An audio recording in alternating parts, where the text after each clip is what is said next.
Legal metrology act पढ़ रहे थे, ठीक है, वापस आ जाओ। अभी कल अपन ने एक टॉपिक पढ़ा था प्री पैक्ड कमोडिटीज, ठीक है। प्री पैक्ड कमोडिटीज में कुछ मैंडेटरी डिक्लेरेशन जाते हैं। क्या जाते हैं? Mandatory declaration. मैंडेटरी डिक्लेरेशन मतलब अभिजीत नहीं आया था तो शाश्वत पढ़ रहा था, तू आया है तो वापस वो जोन में चला गया है। अब मैंडेटरी डिक्लेरेशन मतलब जरूरी, कंपलसरी आपको ये चीज डिक्लेयर करनी पड़ेगी। अब मेरे साथ याद करो बच्चे क्लास में कि legal metrology packed commodities rule 2011, कौन से rules? Wow, rules. Legal metrology packed commodities rule 2011, कौन से रूल्स? पूरा बोलो।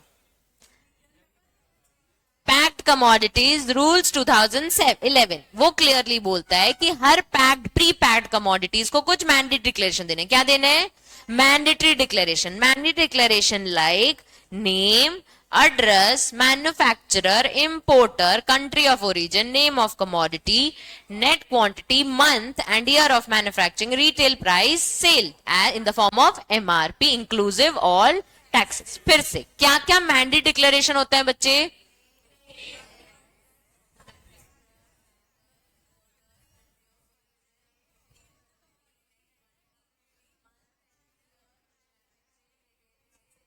सिर्फ इनकी आवाज आ रही है, तुम लोगों को क्या हो गया? तो मैं तो जोर से बोलने को कह रही हूँ ना, याद करा रही हूँ, ठीक है। मतलब कि अगर आपसे पूछे कि ऐसे कौन से मैंडेटरी डिक्लेरेशंस आते हैं तो क्या लिखोगे? Under which rule? Under legal metrology pre packed commodities rule 2011 में बोलता है मैंडेटरी डिक्लेरेशंस करने प्री पैक्ड कमोडिटीज में, जिसमें आता है like name, address, manufacture, importer, country of origin, name of the commodity, net quantity, month, year of manufacture, retail price as per MRP. अब ये तुमको मैं याद करने का तरीका बता रही हूँ कि ये मैंने 3 बार तुमको याद करा दिया, 3 बार तुमने देख देख के बोल लिया।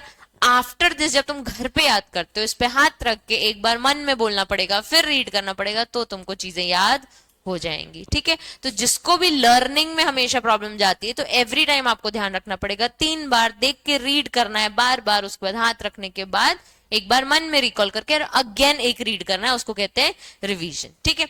नेक्स्ट कहता है वो कि what is pre packed commodities. क्या पूछ रहा है अब?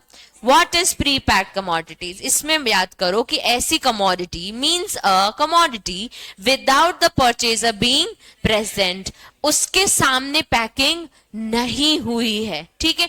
तो without being purchaser being present in place in a packet form of whatever nature whether sealed or not, उसके सामने ना हमने सील किया है, उसके सामने ना ही हमने प्रेजेंट किया है कमोडिटी को जो अंदर है, ना ही उसके सामने हमने पैक किया, और उसमें एक प्री डिटरमाइंड क्वांटिटी है, ठीक है। इसको हम क्या कहते हैं बच्चे?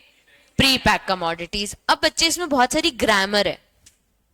Without being presented in place so that the product contained, अब ये सब ग्रामर है, इसको आप पैसिवली खेल सकते हो, कोई दिक्कत नहीं। आपको वर्ड्स क्या क्या रखने हैं? अ कमोडिटी, सबसे पहले वर्ड क्या याद रखना है? Means a commodity. फिर एक और वर्ड याद रखना है, without being present in front of purchaser, और उसमें क्या कवर होता है, चाहे वो सील हो या ना हो, और उसमें एक प्री डिटरमाइंड क्वांटिटी कवर होती है। तो ये जो मैंने इंग्लिश में जितने वर्ड्स बोले वो आपको याद होने चाहिए, हिंदी का आप हियर एंड देयर क्रिएट कर सकते हो, ठीक है। अब कह रहा है कुछ डिक्लेरेशंस चाहिए हमको, किसमें? प्री पैक कमोडिटीज में, और कुछ मैनर होता है उसको डिक्लेयर करने का। जब हम कह रहे हैं कुछ डिक्लेरेशंस चाहिए, तो अभी मैंडेटरी डिक्लेरेशंस पढ़ लिया अपन ने पैक्ड कमोडिटी रूल्स में, तो वो वही चीज कह रहा है। सेक्शन 18 कहता है नो पर्सन जो क्या क्या है, मैन्युफैक्चरर है, पैकर है, सेल करता है, इंपोर्ट करता है, डिस्ट्रीब्यूट करता है, डिलीवर करता है, ऑफर करता है, एक्सपोज करता है, तब तक नहीं कर सकता अनलेस स्टैंडर्ड क्वांटिटी या नंबर और अदर डिक्लेरेशन वो डिक्लेयर ना करे। Other declaration you know what are the mandatory declaration, name, address, वो सब कवर हो गया, ठीक है। तो आप याद करो, no person shall manufacture, pack, sell, import, expose, distribute, deliver, offer or sell or possess to sell unless such package is in standard quantity and numbers and thereon such declaration as may be prescribed. तो rules में prescribed है। ये क्या पढ़ा हमने बच्चे? Section. ये क्या पढ़ा? डिक्लेरेशन क्या है और एज पर सेक्शन। तो प्रिस्क्राइब्ड कहां हुआ? रूल्स में। और रूल्स आपको याद मैंने करा दिया कि legal metrology packed commodity rule 2011 में मैंडेट डिक्लेरेशंस क्या क्या जाने चाहिए। सबको समझ आ गया?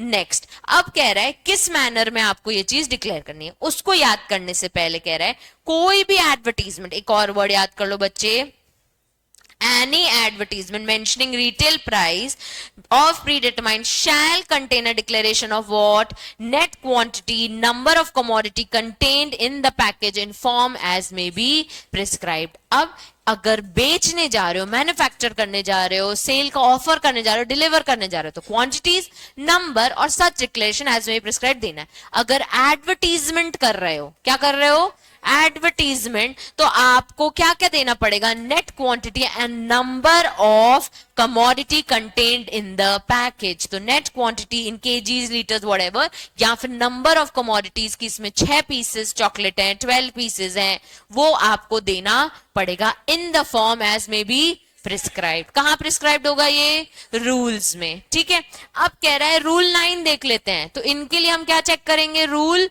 9। रूल 9 किसका है? Legal metrology packed commodities rules 2011। अब याद हो रहा है सबको? चलो, रूल्स के हिसाब से क्या क्या कह रहा है कि हर डिक्लेरेशन जो आप पैकेज में दोगे वो कैसा होना चाहिए? सबसे पहले लेजिबल होना चाहिए और प्रोमिनेंट होना चाहिए। रूल्स के हिसाब से जब आप डिक्लेरेशन दोगे तो वो कैसा होना चाहिए? लेजिबल और प्रोमिनेंट। उसके बाद आपको नेट क्वांटिटी देनी पड़ेगी। क्या देनी पड़ेगी? Net quantity. उसके बाद अगर आपका कोई भी बॉटल है, ग्लास है या सरफेस ऐसे अलग टाइप का है तो उसको ऐसे प्रिंट करो जहां पे वो विजिबल हो। तो अपन बोलते हैं कॉन्ट्रास्टिंग कलर में दे दो, हमको चलेगा। अब इसको अपन ऐसे पढ़ते हैं। रूल 9 में सबसे पहले अपन ने क्या पढ़ा? Legible and prominent. दूसरा क्या पढ़ा? हैंड राइटिंग जो भी होनी चाहिए आपकी वो कैसी होनी चाहिए?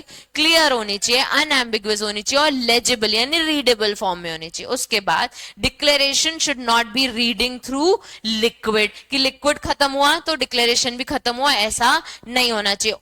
और आउटर रैपर, अगर आपका पैकेज सब कुछ डिस्क्राइब करता है तो हमको चलेगा। लैंग्वेज हिंदी डालो, इंग्लिश डालो, अदर लैंग्वेजेस भी हमको चलेंगी। ये कौन कह रहा है? रूल 9। ठीक है, अब एक और क्वेश्चन था, what is principal display panel? क्या क्वेश्चन है? Principal display.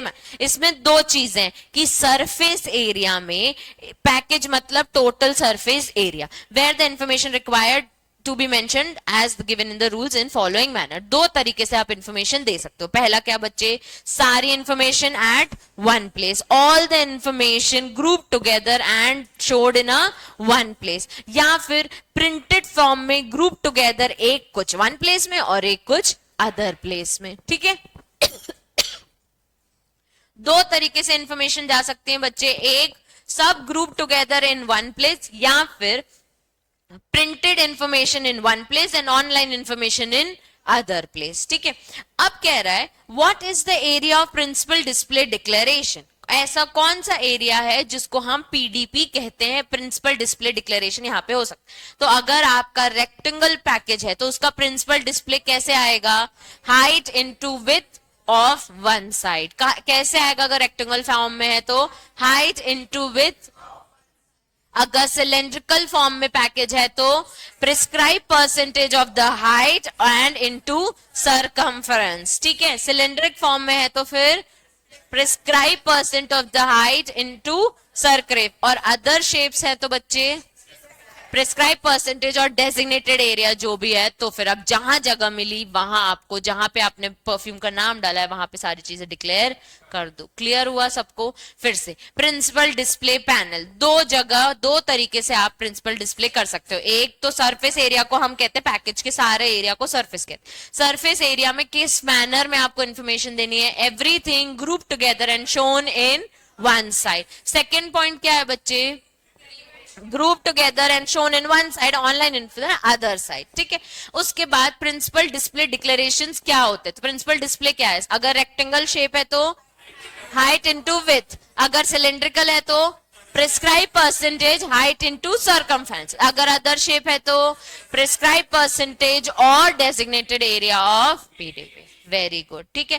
इसके बाद बच्चे टॉपिक है registration for importer of weights and measures, मतलब आप इंडिया में वेट्स एंड मेजर मैन्युफैक्चर नहीं करते, आप क्या करते हो, इंपोर्ट कराते हो। इंपोर्ट कराना मतलब बच्चे बाहर से बुलाना, तो आपको क्या कराना पड़ेगा, रजिस्ट्रेशन कराना पड़ेगा। No person shall import any weights and measures unless he is registered with director. Director कौन था, जो सेंट्रल में बैठ रहा था, ठीक है। In such manner payment of such fees as may be prescribe, तो जैसे रूल्स में लिखा है वैसे आपको रजिस्ट्रेशन कराना पड़ेगा, वो आपको उन्होंने पढ़ने को नहीं बोला।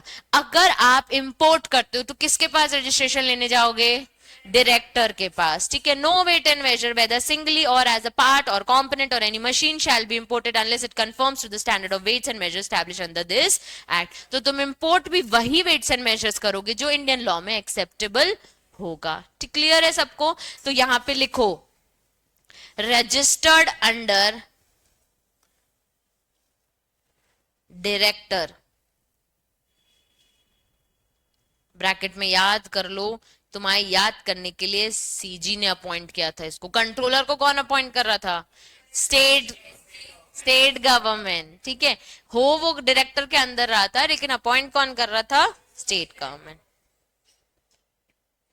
अब देखो अप्रूवल ऑफ मॉडल, अब जैसे आपने एक नया टाइप का वेट्स एंड मेजर बनाया, सपोज आपने मोबाइल साइज का, एक सैमसंग का मोबाइल इतना बड़ा आता है, उस साइज का आपने एक मशीन बनाई है, वेइंग मशीन की, इस पे खड़े होकर आप वेट चेक कर सकते हो। आपने नई चीज इन्वेंट की है, तो ये मॉडल जो आपने बनाया है नए टाइप का, इसको आपको क्या कराना पड़ेगा, अप्रूव कराना पड़ेगा कि ये मॉडल चलेगा कि नहीं। आप खुद देखते हो कि पहले तराजू में आता था, अब वो मशीन आ गई है, तो वो मॉडल अप्रूव हुई है, इसलिए वो एक्सेप्टेबल है। Every person before manufacturing or importing any weight and measure, he shall seek approval of the model of such weight and measure in such manner, payment of such fees, and from such authority as may be prescribed. However, such approval of the model may not be required in case of cast iron, brass, bullion or carat weight or any beam scale or length or measures. मतलब कि वो जो बाट बनाते हो ना वो, या कोई स्केल बना रहे हो जो ऑलरेडी एग्जिस्टिंग है कि इसको इसी तरीके से बना दे, उसकी आपको अप्रूवल लेने की जरूरत नहीं है। कोई प्रॉपर बड़ी मशीन बना रहे हो तो आपको अप्रूवल लेने की जरूरत है। तो कास्ट आयरन, कोई लोहा बना रहे हो, कोई ब्रास, बुलियन, ये सब गूगल करते हैं अपन एक बार, ब्रास कैसे होता है, बुलियन कैसे होता है, कैरेट वेट जो चेक चेक करेगा ये सब, ब्रास, ये, ठीक है, ये जो नट्स बन रहे हैं, ठीक है।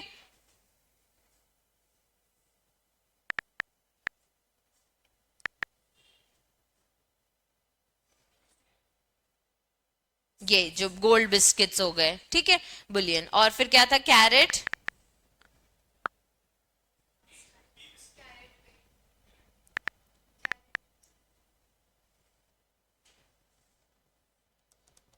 वन कैरेट, टू कैरेट की जो वो पूरा उन्होंने वो बनाया है, कितना छोटा होता है वो जब आप गोल्ड लेते हो, तो ये सब अगर आप बना रहे हो ये मेजर करने के लिए, तो आपको अप्रूवल लेने की जरूरत नहीं है, ठीक है बच्चे। नेक्स्ट आता है not being the measuring tapes. अब जो टेप्स आते हैं मेजर, इंच टेप वगैरह, वो नहीं, वो उसका अगर कोई नया मॉडल बनाओगे तो आपको अप्रूवल लेनी पड़ेगी, ठीक है। तो हाइट चेक करते हैं ना वो अपन जब देख लेते हैं, पेंट वाले भैया लेके आए हैं बढ़िया, वो सब आपको नया अगर आप बनाओगे तो आपको उस चीज का, सब करते हैं, हम लोग भी करते हैं, हाइट देखते हैं, पता है उसके बाद भी देखेंगे, ठीक है, ऐसे हाथ रख के खड़े हो जाए। which are ordinarily used in retail trade for measuring textile timber capacity measure not exceeding 20 liter in capacity, which are ordinarily used in trade retail trade measuring kerosene, milk and portable liquors. वो अगर इन सब petrol के लिए, liquor के लिए, कुछ भी अगर आप कोई भी ऐसी कोई वेट्स एंड मेजर्स बनाते हो, जैसे आप लिकर देखते 30 लीटर 30, हाँ वही शॉर्ट्स अगर कैलकुलेट कर रहे हो वो सब, तो उसकी अगर कोई नया मॉडल आप बनाओगे तो आपको अप्रूवल कराना पड़ेगा, ठीक है। कितनी खुशी हो रही दारू की बात सुन के भाई, गरीब गरीब बच्चे जैसे करना, सॉरी यार, वही जितना 30 60 whatever ml। Prohibition of prohibition of manufacture, repair, sale और weight और measure without license. Without license आप ये काम नहीं कर सकते, आपको लाइसेंस लेना पड़ेगा, फिर ही आप मैन्युफैक्चर, रिपेयर या फिर सेल कर सकते हो. तो तीनों की डेफिनेशन पढ़ी है ना अपन ने, मैन्युफैक्चरर की भी, रिपेयरर की भी.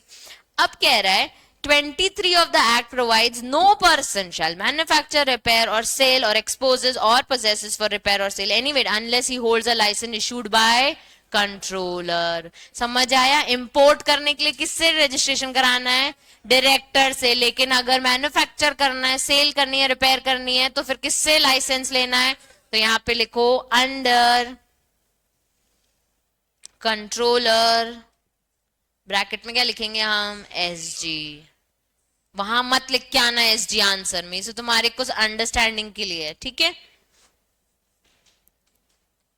However, no license to repair shall be required by a manufacturer repairer of his own weight and measure in a state other than the state of manufacture of the same. कोई अपने लिए ही कुछ कुछ बना रहा है, मम्मी लोग अपने हिसाब से ही डब्बे डुब्बे रख लेती है मैन्युफैक्चर वेट एंड मेजर करने के लिए कि मैं इसमें मेजर करूंगी तो चाय सही बनेगी. उसके लिए आपको लाइसेंस लेने की जरूरत नहीं है. तुम्हारे यूज के लिए, अब तुम पूरी सोसाइटी में बेचने चले जाओगे उसके लिए तो फिर दिक्कत है. एक कटोरी चावल परफेक्ट, वो अपनी अपनी कटोरियां बना रखी उन्होंने.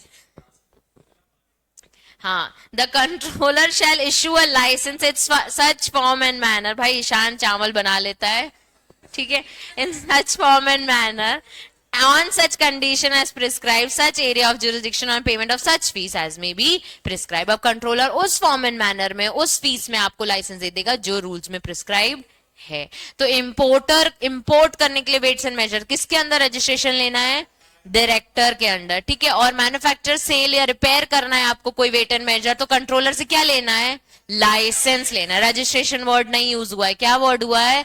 लाइसेंस, ठीक है. तो आपको ये वर्ड याद करना पड़ेगा. Section 24 prescribe verification stamping of weights and measures. Every person having weight and measures in possession, custody or control circumstances indicating such weight is being intended likely to use by him or in transaction or protection shall before putting such weights and measure, use करने से पहले उसको क्या कराना है?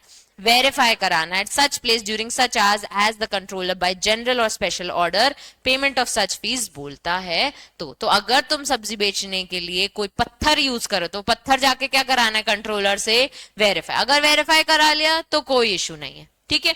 लेकिन अगर आपने अपने मन से उसको यूज कर लिया है तो इशू है. तो कंट्रोलर वैसे भी उसे वेरीफाई करेगा नहीं, वो उसको फेंक के उसको बांट ही देगा कि भाई ये वेरीफाइड है, इसको यूज करो. क्लियर है?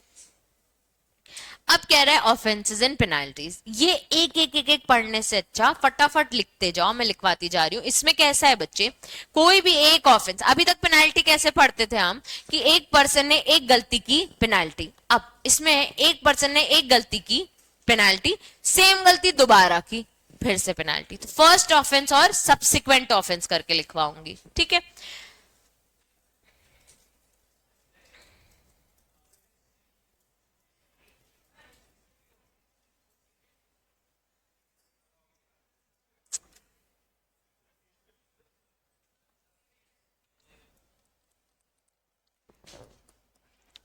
सरलिंगरी सुबह सुबह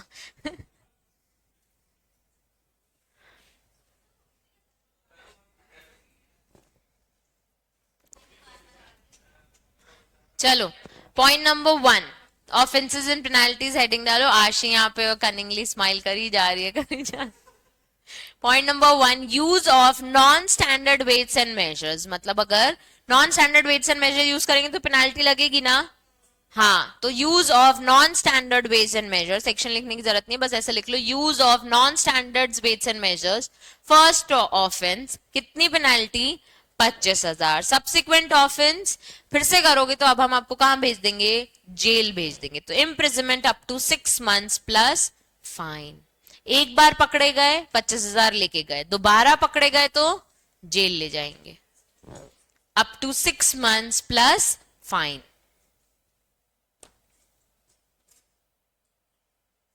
टैंपरिंग विद स्टैंडर्ड्स, मतलब जाली काम कर रहे हो आप, ठीक है. स्टैंडर्ड्स को क्या कर रहे हो? टैंपर करने की कोशिश कर रहे हो, जाली कर रहे हो, इलीगल काम करने की कोशिश कर रहे हो. जो रूल्स एंड रेगुलेशंस हैं उन्हीं में लूप होल ढूंढ के कुछ ना कुछ गड़बड़ कर रहे हो और पकड़े गए तो फर्स्ट ऑफेंस में फाइन अप टू 50,000, सब्सिक्वेंट में इम्प्रिजनमेंट जो कि 6 months से 1 year तक जा सकती है और प्लस फाइन.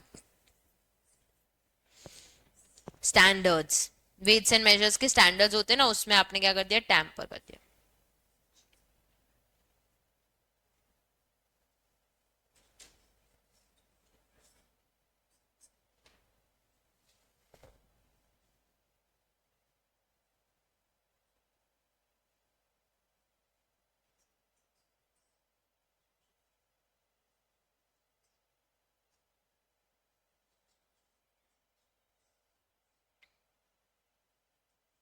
नेक्स्ट बोलू third, non standard weights and measures की सेल कर रहे हो अब, non standard weight and measures sale, तो फर्स्ट ऑफेंस में फाइन अप टू 20,000 और सब्सिक्वेंट में imprisonment up to 3 years plus fine. कल से तुम दोनों साथ मत बैठना, शाश्वत और अभिजीत, ठीक है? हंसता ही रहता है शाश्वत, अभिजीत लिख रहा है, तू हंसता ही रहता है, पता नहीं कौन सी गुदगुदी कर रहा है वो, तेको वहां पे हंसता ही रहता है। हाँ आगे एक स्टेप आगे बैठ जाना बस, ठीक है? ज्यादा डिस्टेंस नहीं कर रही हो तुम लोग, प्यार बना रहना चाहिए बस। नहीं है तो भाईचारे में प्यार नहीं होता क्या? हाँ यार, गुदगुदी में पता नहीं क्या ही दिमाग चला लिया इसने।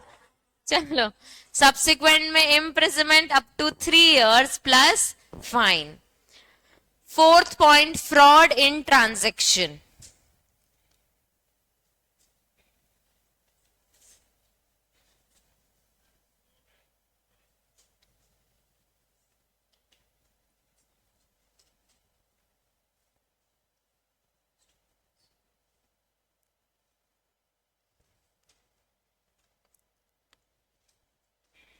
हम्म। हम्म। हाँ तो वो अलाउड नहीं है ना, वो आपने टैम्पर करने की कोशिश की स्टैंडर्ड्स को। ठीक है, fifth point, fail to submit records, inspection में मांगा। अच्छा, fraud in transaction, first offence up to 10,000, subsequent offence up to 1 year plus fine.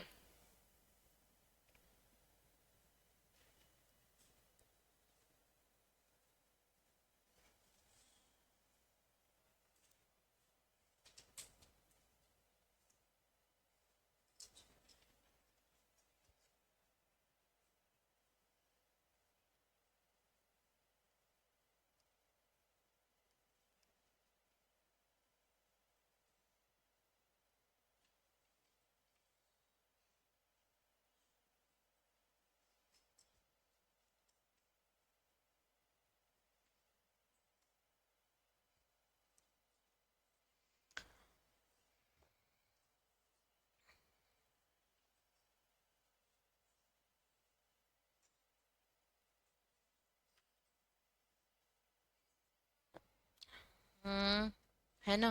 पूरे लिख लिए तूने? फोटो खींच ले।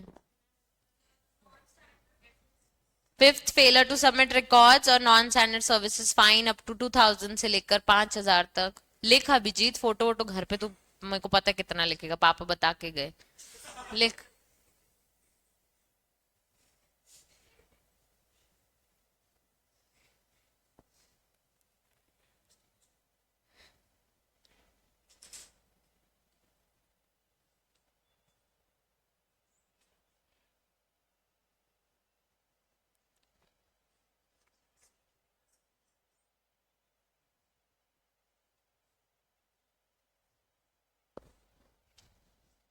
सिक्स तक हो गया सबका? Very slow. फिफ्थ हो गया ना? गुड। यार मैंने पॉज कब किया था? शिट। आई थिंक जब पेनाल्टीज लिख रहे थे, ऑफेंसेस और पेनाल्टीज भी इन्होंने नहीं लिखी होंगी। चलो तुम लोग जाओ, मैं आगे का रिकॉर्ड कर लूंगी। जाना। आफ्टर पेनाल्टीज बच्चे हम देखेंगे सारे ऑफेंसेस बाय कंपनीज। तो कंपनीज जो ऑफेंस करती है तो कंपनीज को भी पेनाल्टी चार्ज होती है। तो मैंने आप लोगों को बताया हुआ है कि हर कंपनी जो जो रूल फॉलो नहीं करेगी उस कंपनी को 25,000 और वो सारे डायरेक्टर्स को भी 25,000। तो एक सेक्शन दे दिया ऑफेंसेस बाय कंपनीज में कि आप चाहो तो किसी एक डायरेक्टर को क्या कर सकते हो, नॉमिनेट कर सकते हो कि हर लीगल मेट्रोलॉजी के रूल्स के लिए रिस्पॉन्सिबल कौन है, ये पर्सन है। तो हमेशा जब पेनाल्टी लगेगी तो कंपनी को लगेगी प्लस इस पर्सन को लगेगी कि क्योंकि ये नॉमिनेटेड है। तो offences by companies nominated by person in charge और कंपनी डीम्ड गिल्टी। उसके बाद एग्जेम्पशन है कि अगर ये कंपनी और ये डायरेक्टर्स प्रूव कर दें कि ये लैक ऑफ नॉलेज और प्रॉपर ड्यू डिलिजेंस करने के बाद हमसे गलती हुई है तो उनको कोई पेनाल्टी नहीं लगेगी। उसके बाद बोल रहा है कि कंपनी चाहे तो नॉमिनेट कर सकती है दूसरे डायरेक्टर्स को, जो मैंने आपको भी बताया कि किसी 6 डायरेक्टर्स है तो किसी एक पर्सन को आप रिस्पॉन्सिबल नॉमिनेट कर दो। अगर आपके दूसरे दूसरे ब्रांचेस है तो हर पर्सन के लिए आप अलग पर्सन, हर ब्रांच के लिए आप अलग पर्सन नॉमिनेट कर सकते हो। अगर कंपनी सेक्रेटरी, डायरेक्टर या मैनेजर से कोई भी नेग्लिजेंस होगा तो उसको अलग से पेनाल्टी पे करनी पड़ेगी। ये हो गया offences by companies. There is another topic compounding of offence. Compounding offence मतलब एक फाइन अगर आपको लग रहा है उसके साथ आपको एक और फाइन लग रहा है तो इन दोनों को कंबाइन करके आप बोल दो कि हमारे सारे ऑफेंसेस की एक बार में पेनाल्टी बताओ कितनी होती है।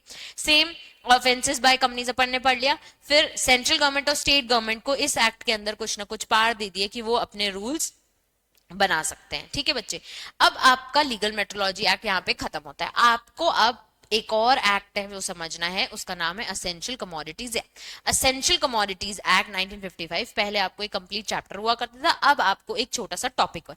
ये एक्ट आपको बेसिकली बताता है कि गवर्नमेंट ने कुछ ऐसे असेंशियल कमोडिटी, जैसे आपके लिए असेंशियल कमोडिटी मैं वो बोलूं तो फोन हो गया, पानी हो गया, खाना हो गया। गवर्नमेंट ने कुछ ऐसी 7 असेंशियल कमोडिटीज डिक्लेयर कर दी है जिनका रेगुलेशन, जिनका प्रोडक्शन, जिनका सप्लाई, जिनका डिस्ट्रीब्यूशन, इनका ट्रेड, कॉमर्स सब गवर्नमेंट डिसाइड करेगी। इनकी क्या प्राइस होनी चाहिए आज की डेट में, कहां पे कितना माल पहुंचाना है, किस सिटी में कितने माल की जरूरत है, किस सिटी में इसको सप्लाई करवाना है, किस सिटी में इसका सप्लाई कम करवाना है, ज्यादा करवाना है, प्राइस आज बढ़ा देनी है, आज कम कर देनी है, ये सब गवर्नमेंट डिसाइड करेगी। ये असेंशियल कमोडिटीज होती है, जैसे जूट, जूट की सीड्स, जैसे कैटल फॉडर मतलब गाय का खाना, फिर आपके पल्सेस, सीरियल्स, फिर दवाइयां मतलब ड्रग्स, उसके बाद खाद हो गया बच्चे, उसके बाद कॉटन, पेट्रोलियम, वुलन और सीरियल पल्सेस जो आपके होते हैं। तो उन्होंने आपको बोल दिया कि ये एक्ट हमने हमने ये एक्ट बनाया था specifically to regulate production, supply, distribution और trade in commerce certain commodities declared as essential commodities. तो जो गवर्नमेंट ने डिक्लेयर कर दिया एसेंशियल कमोडिटीज वो उन्होंने शेड्यूल में मेंशन कर दिए। शेड्यूल में उन्होंने मेंशन किया है, जैसे कि पहले आप देखो मेंशन किया है ड्रग्स। सेकंड उन्होंने मेंशन किया है कि फर्टिलाइजर वेदर ऑर्गेनिक और इनऑर्गेनिक और मिक्स्ड। असेंशियल कमोडिटीज जैसे कि बच्चे ड्रग्स हो गए, ठीक है, आप देखो ये फर्स्ट पॉइंट सेकंड पॉइंट यहाँ दिया हुआ है, जैसे कि ड्रग्स, जैसे फर्टिलाइजर्स वेदर ऑर्गेनिक, इनऑर्गेनिक और मिक्स्ड, फूड स्टफ हो गए इंक्लूडिंग एडिबल ऑयल्स, या हैंग कैन हो गए made of fully cotton, petroleum products, raw jute, jute textile, seeds, food crop, seeds of fruits and vegetables और cattle fodder और jute seeds. अब एक बार आप याद करो असेंशियल कमोडिटी एक्ट ने क्या बोल दिया, regulate production, supply, distribution, trade and commerce का, जिसमें उसने कवर कर दिया सबसे पहले ड्रग्स, हाँ मेरे साथ बोलो, दूसरा fertiliser whether organic inorganic, third क्या हो गया फूड स्टफ जिसमें एडिबल ऑयल्स इंक्लूड होते हैं, फोर्थ क्या हो गया hank yarn wholly made from cotton, fifth क्या हो गया पेट्रोलियम प्रोडक्ट, सिक्स क्या हो गया raw jute, jute textile, seventh के अंदर 3 चीजें आती है, सीड्स और food crops, seeds of fruits and vegetables और सीड्स ऑफ कैटल फॉडर और जूट सीड्स। अब कह रहा है असेंशियल कमोडिटीज क्लियरली एनैक्ट बना है ताकि इजी अवेलेबिलिटी हो जाए इन सारे असेंशियल कमोडिटीज की। ये रेगुलेट करता है प्रोडक्शन, डिस्ट्रीब्यूशन, प्राइसिंग, इन सबको कंट्रोल भी करता है और मेंटेन करता है सेल्स की इंक्रीजिंग कितनी होनी चाहिए। 2 पॉइंट आप यहां याद कर लो, एक equitable distribution and availability at fair price, इसको पूरा गवर्न करने के लिए स्टेट गवर्नमेंट को पावर डेलीगेट कर दी गई। अगर प्रियम्बल देखें तो प्रियम्बल को इंपॉर्टेंट मार्क करिए, basically interest of general public के लिए ये अगेन प्रोडक्शन सप्लाई डिस्ट्रीब्यूशन करता है और ट्रेड एंड कॉमर्स को मैनेज करता है, बेसिकली सिक्योर करता है इक्वल डिस्ट्रीब्यूशन और अवेलेबिलिटी एट फेयर प्राइसेस होने लग जाए ऑफ एसेंशियल कमोडिटीज। और जनरल पब्लिक मतलब जो डायरेक्टली कंज्यूम करते हैं, ना कि कोई इसके डीलर्स। फिर सेंट्रल गवर्नमेंट को पावर देती है, वो जब चाहे इसको रेगुलेट कर सकता है, प्रोहिबिट कर सकता है प्रोडक्शन सप्लाई और डिस्ट्रीब्यूशन को ऑफ एसेंशियल कमोडिटीज। जहां पे बोलेगा सप्लाई होना चाहिए हो जाएगा, जहां पे बोलेगा प्रोडक्शन होना चाहिए हो जाएगा, जहां बोलेगा इधर सप्लाई कम कर दो इधर सप्लाई ज्यादा कर दो, वो पावर हमने सेंट्रल गवर्नमेंट को दे दी है। वो चाहे तो इन एसेंशियल कमोडिटीज में और चीजें इंक्लूड भी कर सकता है और इसमें से कोई चीज रिमूव भी कर सकता है। इतना सा है आपका एसेंशियल कमोडिटी एक्ट, बाकी का आप एक बार रीड कर लीजिएगा और कोई भी डाउट हो तो पूछ लीजिएगा।